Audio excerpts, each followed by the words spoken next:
You're a pretty systematic kind of character. So do you have a big spreadsheet where you keep a track of all the stuff you're working on? I've been teaching at kind of conservatoire level for nearly 25 years, quarter of a century, and I'm only 29. YouTube or Instagram or TikTok or whatever your preferred social media is.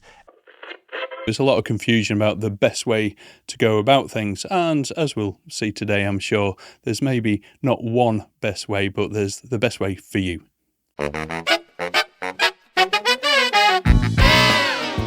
G'day, I'm Nigel. And I'm Joel, and welcome back to the Sax School Online podcast. So we all know that how you practice saxophone is just as important as what you practice, but what is the right way to practice so that you can make the best progress on your sax? Well, today we're discussing two different techniques. These are techniques that have helped us in our own playing, and they also help our thousands of students. Hopefully, by sharing them with you, they're going to help you to improve today as well. Lots to dig into. Hey, also, real quick, if you do enjoy learning how to play saxophone and you love the podcast, could we just ask you to share it with one other person? It would really make a massive difference to us, help us to reach more friends like you. Okay, let's get stuck in.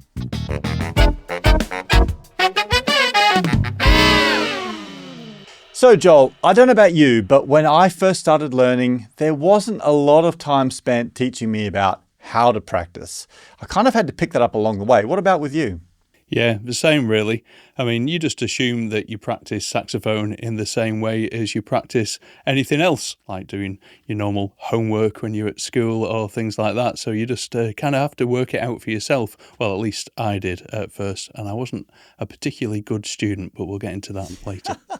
Well, yeah, same for me. I had to work it out along the way. And don't forget, we grew up in a different time when we were first learning saxophone where we didn't even have as much stuff available to us. So in a way, probably, particularly if you were learning back in school, your learning path was, I guess, quite defined because you might have been learning from like one of those Rubank elementary method books like I did, or maybe the school band program, or you were studying with a teacher. But these days, you've just got a million things available to you on YouTube or Instagram or TikTok or whatever your preferred social media is.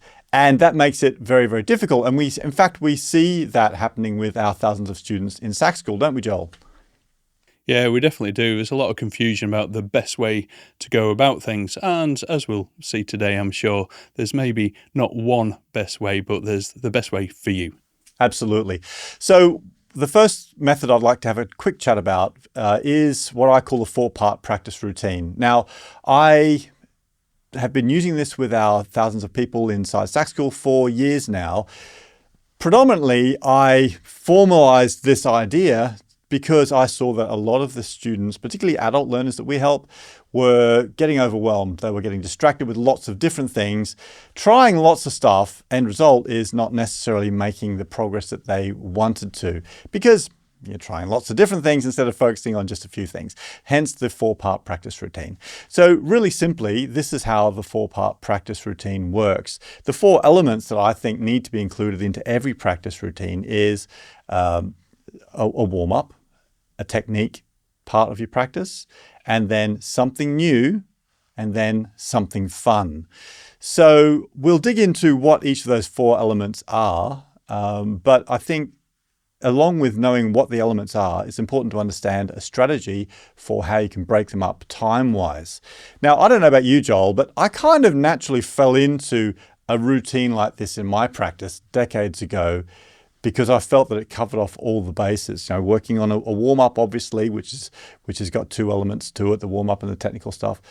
Working on something new and then playing something fun. Is that something that you ever did as well? Yeah, I did very, very similar thing. I think it's quite a natural way of working. At least that's what I felt I should be doing when I was practicing. So I knew that warm-ups were important, and I did do warm-ups. Obviously, the technical side of the instrument's really important, practicing your scales and your arpeggios and patterns and all that good stuff. That's always important to do because that improves your technique. I was quite repertoire-based as well from the point of view of I wanted to learn loads of jazz tunes, so that was a really big part of mine, and improvisation as well being a big part of it. But I found that I ended up not doing it in the blocks I was supposed to.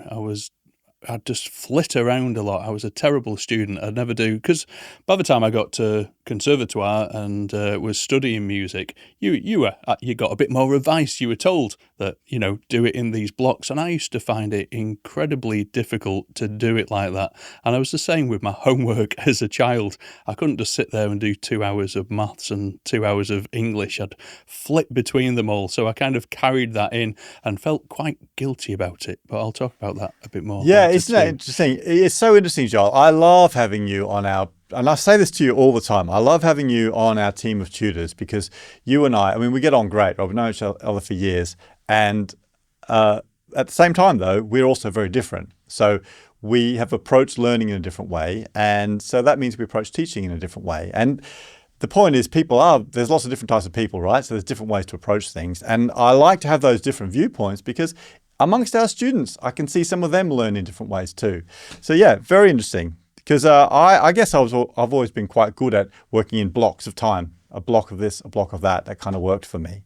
So yeah, interesting. What I found in my practice, and actually something I've seen in other players, both other pro players and also in some of our students, is that sometimes the balance between those 4 sections, the warm-up, the technical stuff, the something new and the something fun, gets out of balance.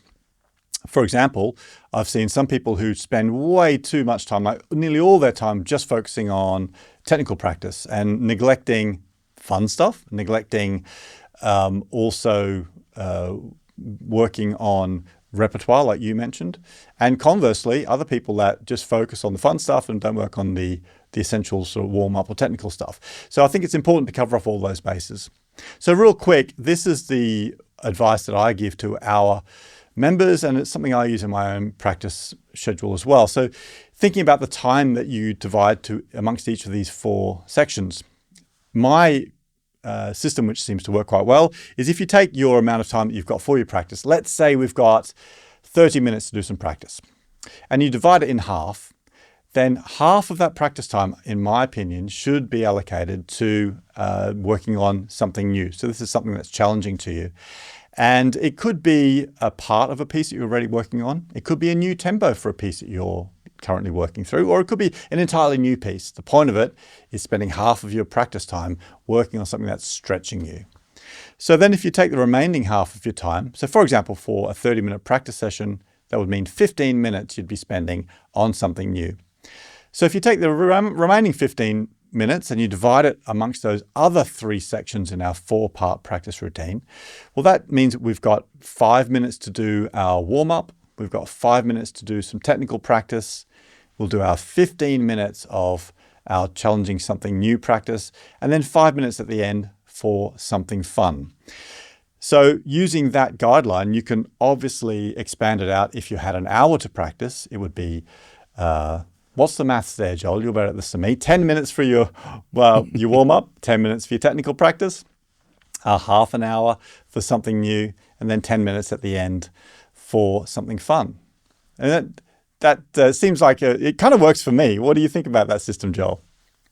Yeah, I think for a lot of people, that's a really sensible system. If, unlike me, you can stick to blocks well. And this is what I struggled with. And, the guilt carries on from my point of view, because obviously I've been teaching at kind of conservatoire level for nearly 25 years, quarter of a century. And I'm only 29, But, I felt really guilty in the fact that that's the way you're supposed to learn. Surely you're supposed to divide things up into blocks. You work on one block, followed by the next block. And that is exactly how I taught my students, because that's the way you're taught to teach. And they went off and did that, and I went home and didn't do that, and felt quite bad about it, because I'd still flit between things. Now, don't get me wrong, I wouldn't be doing warm-ups at the end of my practice session while I was playing tunes. I'd do warm-ups, but I'd kind of intersperse them with technical things, and then go back to some warm-ups and then some technical things, and then I'd move on to some transcriptions maybe, or working on something like that, but then I'd go back to some technical things. So there was this endless overlap through my practice.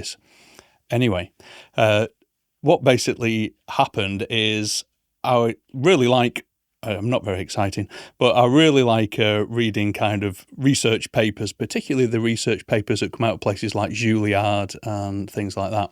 And they did a particular bit of research on a type of practice called interleaved practice. Now, obviously, governments don't want to spend money on how we practice our instruments, and there's zero investment in that kind of thing. But what they do spend a lot of money on is sports research, because they all want the kudos of that gold Olympic medal. So there's billions of pounds spent on sports research. But if you think about it, we're not so different to sportsmen and women. It's about motor action and repetition and physical movement. So there's a lot in common with what they need to train to do and what we need to train to do.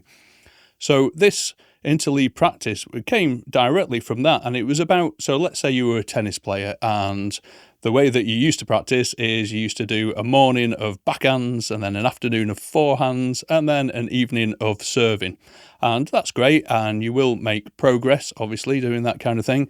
But what they found is this classic 2 steps forward, 1 step backwards, because when you come back to it the next day, you don't seem to be quite where you were from the previous day. So that was where the research started off. Now, if you're a child, if you take a 4-year-old and you show them a new toy, then it's very exciting. It's a new toy and they'll play with that toy. And then if you show it them again 10 minutes later, it's still exciting. They'll play with the toy. But if you show it them a third time, they're not bothered anymore. And this is a thing called habituation. It's about getting into the habit of things, and our brain wanting dopamine, and it needs new exciting stuff all the time. And that really ties back in with what you were saying in your practice routine about doing something new in that practice routine. We need that. We need that to keep our energy levels up, to keep us interested and motivated. So that's a really important factor in there. So they've turned this into a way of practice for sports people, and we're most familiar with this as reps in the gym. You don't just do half an hour of bench presses followed by half an hour of cycling. You do some reps of one, some reps of the other, and you keep coming back and forwards. And Juilliard had basically applied this to practice routines. So what you take is something like your warm-ups. Let's say you were doing 3 different things in your warm-ups, maybe some long tones, maybe a tuning exercise and something else. Maybe you were doing 3 things in your technical. And let's say that you wanted to spend, just for argument's sake, that you wanted to spend half an hour on your warm-ups and half an hour on your technical, and you were doing 3 things. Okay, so you'd be doing 10 minutes on each of those. What interleave practice suggests is you take all those and you put them into a block in itself. But instead of practicing them one at a time, you interleave them. So you do 3 minutes of one, 3 minutes of the next, 3 minutes of the next. And once you've done that, you go back to the beginning and do that again. So you still do the same amount of time, but you rotate it round. Now, when I read this, I felt, once again, more guilt, because I obviously like feeling guilt, but also a bit of relief, because what it sort of proved to me was I've been practicing in quite an intuitive way. I was actually practicing in an interleave way and feeling bad about it, basically. And from that point on, I started teaching this method to my students, who loved it, absolutely loved it. It just kind of makes it more fun because you're constantly changing. And the important science bit of this is the difference between practicing something once for 10 minutes and practicing something 3 times for 3 minutes is you have to remember how to do that task. So it's remembering it once and then getting into the habit of doing it versus remembering how to do it 3 times for shorter periods. And I find that a lot of students that didn't get on, that were like me and didn't get on with a block practice method, which there's nothing wrong with, sometimes that is exactly what people want. I've got lots of students that didn't get on with interleave practice and they just stayed in their block. So we're all really different, which is what we said earlier. You've got to find your own path for practice. But yeah, the students that like it absolutely love it. And I think my favourite comment from one of my students was, I was asking them how they were getting on with interleave practice, and they were like, "Oh, it's amazing! It's like I'm getting so much more done, and it's really efficient. I've even started practicing things that I've avoided for years." And they were an older student. I said, "Well, what have you started practicing that you didn't practice before?" And they went, "Well, I've started practicing sight reading again." And I went, "Well, what about interleave practice has made you do that?" He went, "Well, I've only got to do it for 3 minutes." Obviously, he comes back and does it again, but the fact that suddenly, and I think this has been really useful from the point of view of particularly warm-ups, because I think, in all honesty, even though it's a super, super important thing that sax players should be doing in the practice every day, I think the first thing to go for a lot of people is warm-ups. Those long tones get replaced with a nice tune and stuff like that, and this really helps kind of break up that. If you're the type of person that is easily distracted, like I am, it means that you get through all these things. And the final benefit I'll mention with this is if you have less time one day, then you just do less reps. But it means that you always get through your entire practice routine, all the subject matter, and it's not at the expense of one thing and the other, because today you've only got half an hour to practice rather than an hour, for example. Yeah, gotcha. Really interesting. I guess it sounds a little bit like circuit training, going to the gym, and you mentioned about doing reps, but also doing a circuit of exercises where you have a series of exercises, you do them one after the other, and you keep going around that circuit, but applying that to saxophone, which sounds really good. I've got a question for you though, Joel. Do you think that this type of interleaved practice works better if you've got longer time to practice, like maybe an hour or something for your practice session, versus someone who might be struggling with finding just 15 minutes? It depends how many things you've got interleaved in there.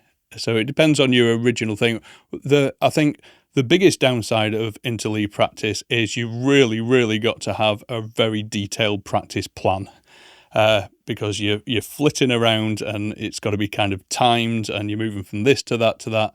If you're trying to work out where you are or remember, you can forget it. It ain't going to work out for you. So actually the first stage of interleave practice is sitting down and almost planning out what you're doing for the next month, and following that and setting some targets and goals within that, so you can actually just get straight into it. Now, this is an important thing, I think, to do with any type of practice. A practice plan is a really key thing, I think, if you want to do proper practice and you don't want to go off at tangents or forget what you've been practicing or just find new things all the time and never finish old things. I think it's important to have a plan, but it's really important in interleave practice. So yeah, I know what you're saying. Maybe if you've got a very restricted practice time, you could do less reps, but if your reps are quite complicated, then then you still might not have time to do it. So I think it's just balance. Maybe you do some things in blocks, but some things as an interleave thing. Like we said, you've got to find your own pathway. But all these methods out there, these different ways of doing it, just give you, particularly if you're somebody that's struggling with your practice, it gives you an alternative to try, see if you like it. If it's for you, you've found your way of practicing. If it's not, you try something else until 100%. Something settles with you. 100%. I think the other thing that's tricky is if you're brand new to learning a new instrument like saxophone, you're not even sure what things you need to be practicing on. And that's why we help our new students with a real clear structure. We've got practice plans and learning pathways to keep them on track and tell them very clearly the stuff to work on. For me, I would encourage somebody who's brand new to saxophone to start with maybe the 4-step method that I was describing. But if you are more advanced, possibly looking at the interleave practice model, because you've got a clearer idea of the sort of skills that you're trying to build. Does that make sense to you, Joel?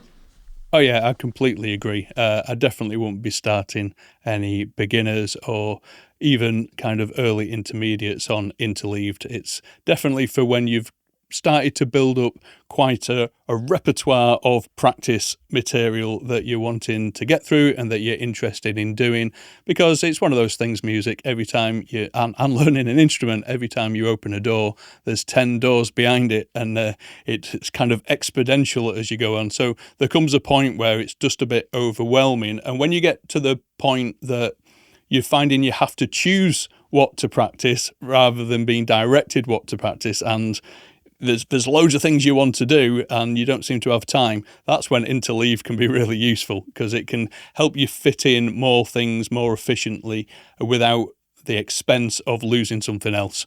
So I would 100% agree that the block method for beginners and the method we use in Sax School is exactly what's required as you're starting off.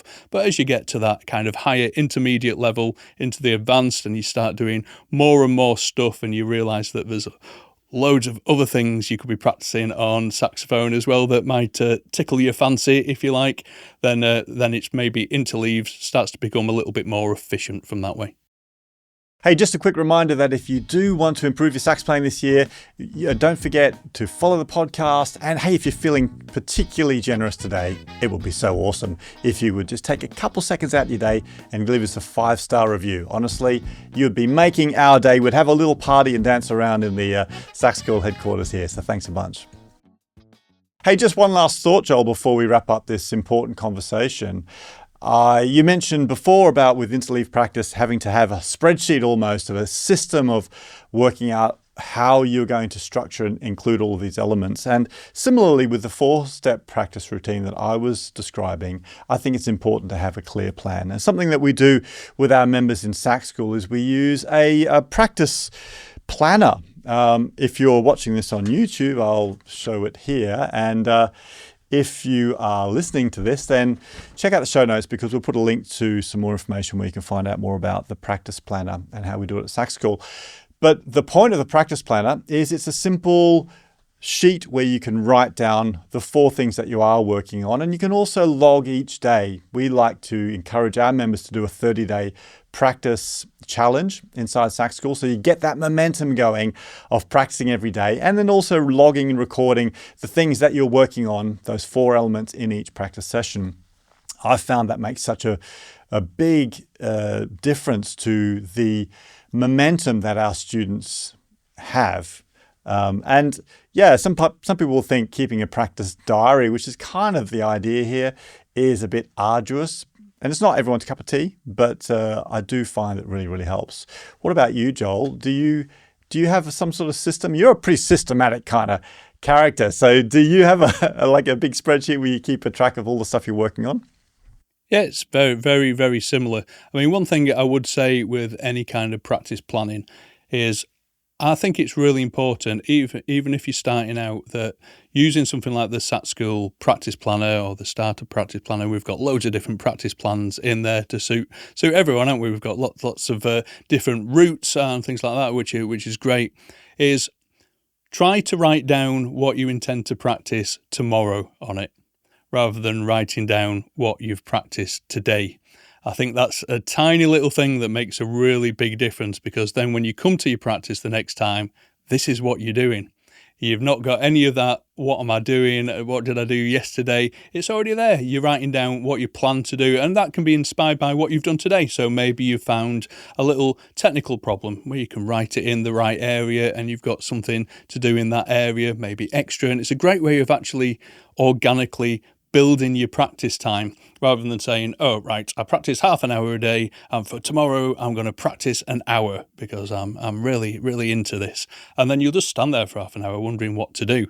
But if you've took one of our practice planners and gone, well, yeah, I'm going to do that tomorrow, and what I'm going to do extra in the warm-ups is this, and what I'm going to do extra in there. So when you come to do it, there's no standing there procrastinating, wondering what you're going to do. It's already written down, and I think it's a tiny little thing that adds so much efficiency to your practice, makes it flow really naturally and grow really organically, like I said. Awesome. So what type of practicer are you? Are you the sort of person that likes to do a 4-part practice routine? Or are you the sort of person that likes to do interleave practice? We'd love to know, so you can shoot us over a message or leave us a comment and let us know. Either way, though, I hope you can employ this into your practicing, and I hope you see some benefits from it. We certainly do with our own practicing and with our students too, so I hope that's helped you. Don't forget, if you'd like to revisit this episode, you can get the full transcription from today's show over at saxschoolonline.com/podcast. And if you're not already a member, remember we've got a 14-day free trial where you can grab all our lessons and practice plans. Right. Well, hey, thanks so much for listening today. It's been great to spend some time with you. Thanks, Joel, for your insights as always. So everybody else, keep practicing hard, and we'll catch you next time.